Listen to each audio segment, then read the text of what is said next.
Imagine participating in the Paralympic Games, the culmination of years of sacrifices and suffering. But behind the glory and adrenaline of the competitions, a nightmare lurks. What if someone is watching you, manipulating you, transforming you, without you realizing it? Today, I will take you on a dark and claustrophobic journey where the true horror is not what is seen, but what is experienced from within. Welcome to Midnight Mysteries. Please press the subscribe button to be part of this community.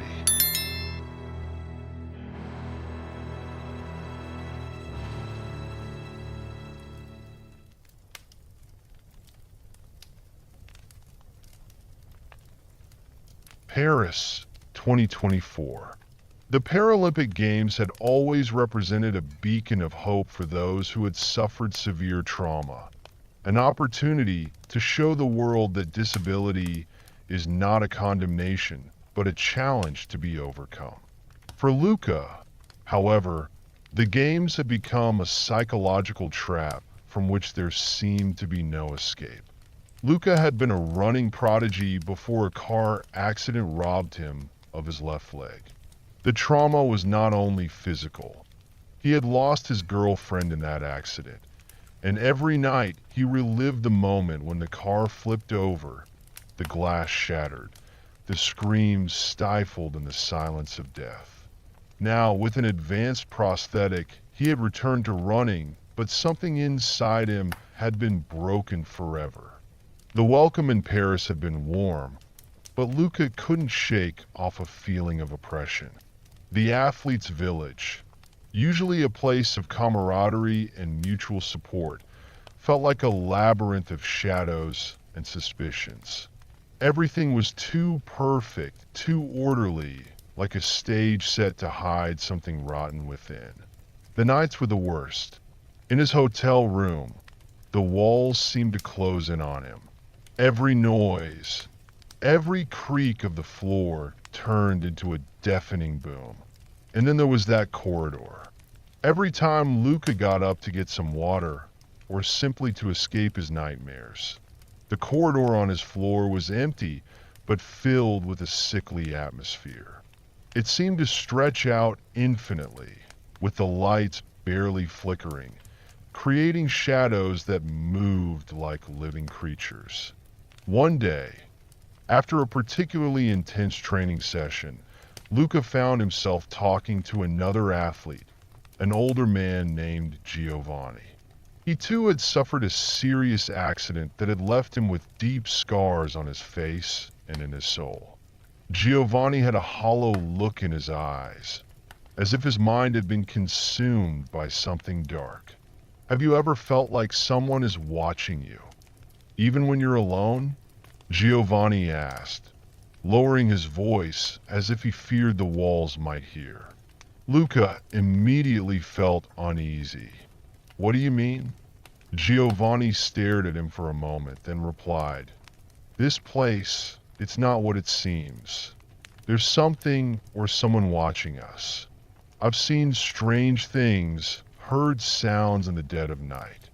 I suspect they're doing experiments on us. We're not just here to compete. Luca tried to laugh it off, but Giovanni's words planted thorns in his mind. That night he couldn't sleep. He tossed and turned in bed, his muscles tense, his mind racing. Finally, he decided to get up. As he walked down the corridor towards the gym, he saw something that made him stop in his tracks. At the end of the corridor, a door was ajar, a faint light seeping from within.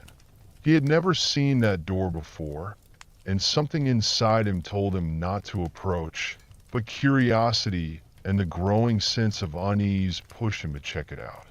Slowly approaching, he heard whispers coming from inside. Confused, distorted voices, like a distant echo. Luca gently pushed the door with his hand, and what he saw left him breathless. Inside the room were advanced medical devices, monitors showing heart rate graphs and brain waves, and in one corner, a camera pointed at a bed where a motionless body lay. It was Giovanni. Luca held his breath. Giovanni was connected to several machines, and his face was a mask of terror. His eyes were wide open, but they seemed to see nothing, as if he were trapped in a nightmare from which he could not wake. His lips moved slightly, emitting those whispers Luca had heard earlier. A cold hand rested on Luca's shoulder. He turned abruptly and saw a tall, thin man in a white coat, his face hidden in the shadows. "You shouldn't be here," the man said in a monotone voice, devoid of emotion. Luca felt a wave of panic. "What are you doing to Giovanni? What is all this?" The man stared at him, his eyes as black as night. "This is just the beginning," he replied, before Luca felt a sharp pain in his head and everything went black. When Luca woke up, he was back in his room, his body sweaty and trembling. The memory of what he had seen hit him like a punch. Was it all real? Or was it just a nightmare born of his tired and disturbed mind? But the marks on his body and the echo of Giovanni's words left no doubt. Something terrible was happening in the athletes' village. In the following days, Luca tried to behave as if nothing had happened. But every time he met one of the coaches or the mysterious doctor, his heart raced, as if they were the real monsters he needed to escape from. But where could he escape to? Wherever he went, he felt followed, watched. Then one night, Giovanni disappeared. No one could say where he had gone, but Luca knew the truth. He couldn't stay there, but he couldn't escape without risking capture. He was trapped, and time was running out. Luca was on the verge of breaking down.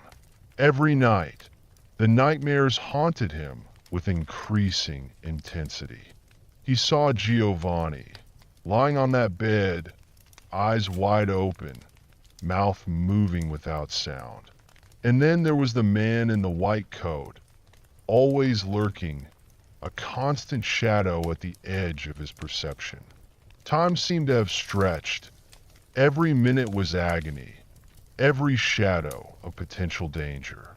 He had decided to talk to someone, to ask for help, maybe to the other athletes, or perhaps to a coach he trusted, but every attempt proved futile. The looks he received were full of suspicion or, worse, emptiness, as if no one could see what he saw, or as if everyone was complicit in a macabre game. One evening, while trying to train in the deserted gym, he found something that made him shiver. Next to one of the muscle-strengthening machines was a small metal object, almost hidden. He picked it up, recognizing it immediately. It was a microchip, the type used in medical devices to monitor vital signs. But this microchip was damaged, as if it had been violently removed. Engraved on it was a serial number, but nothing indicating to whom it belonged. Luca looked at it in horror. Giovanni had spoken to him about experiments.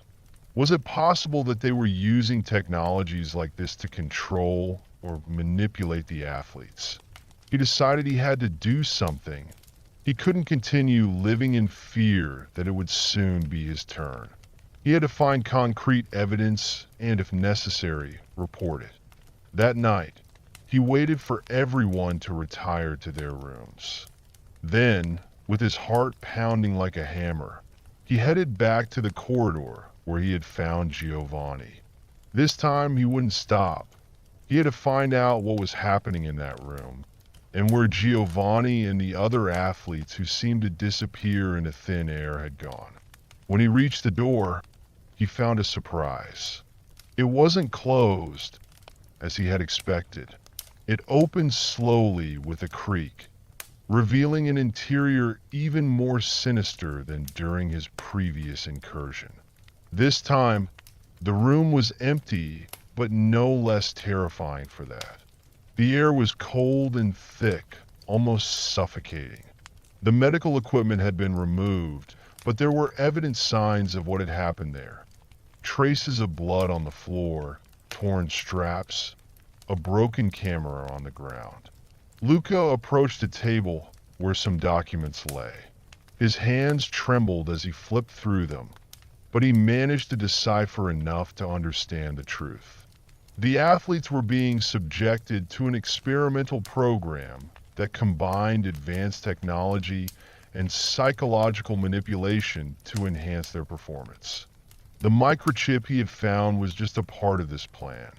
The athletes were being monitored, their thoughts altered, their fears exploited to push them beyond human limits. It was a conspiracy, an aberration of sports and human ethics. And now Luca knew too much. He had to leave immediately, but just as he was about to exit, the door closed with a loud thud. His heart stopped.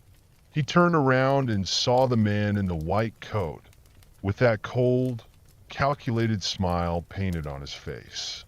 "You thought you could discover the truth and just walk away?" the man said, slowly approaching. "You've seen too much, Luca. Now you're part of this. But don't worry, soon you won't remember anything."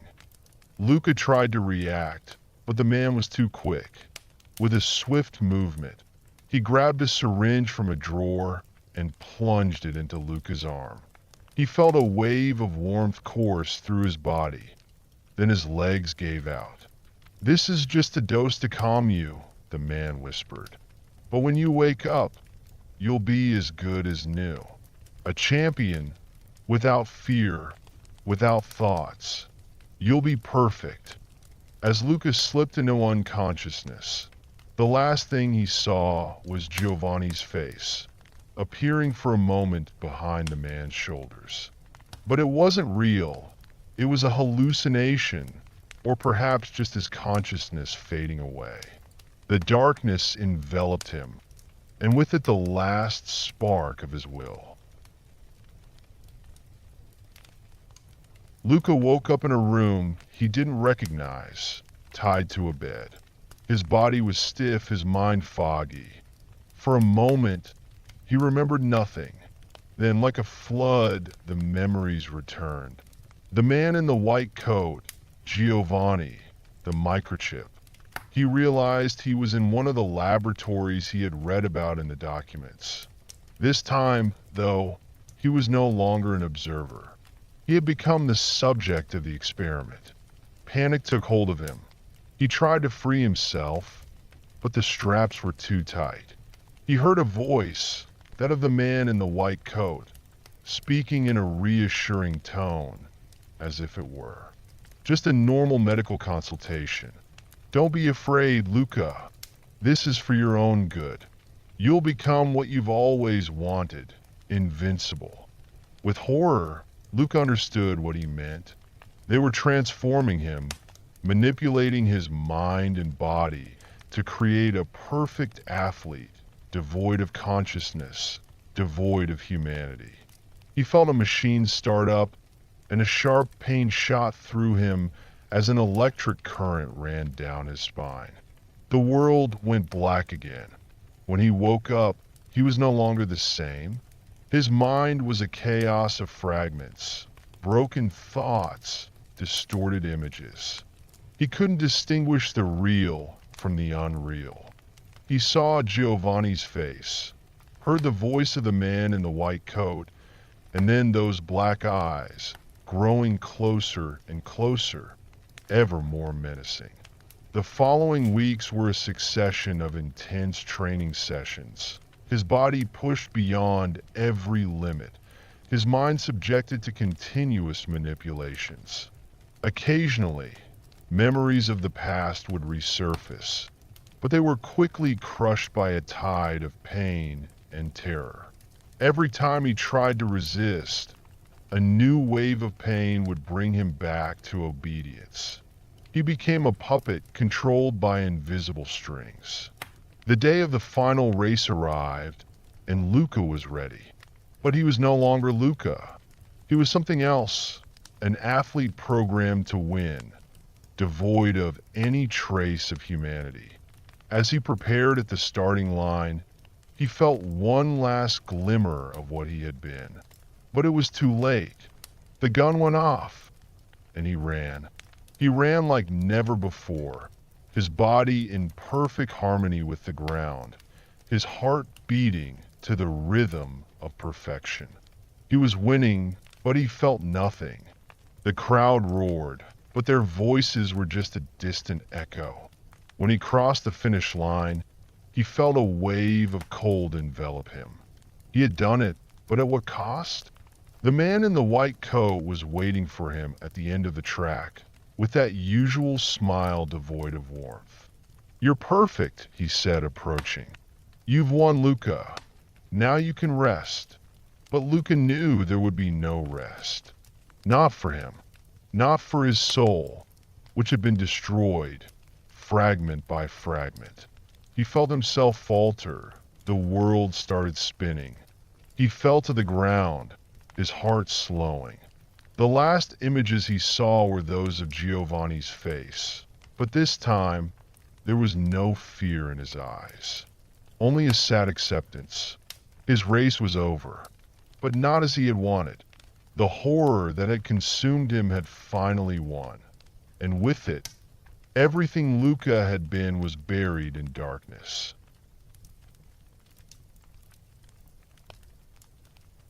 Did you like it? Subscribe to the channel to stay updated on the next stories. See you soon.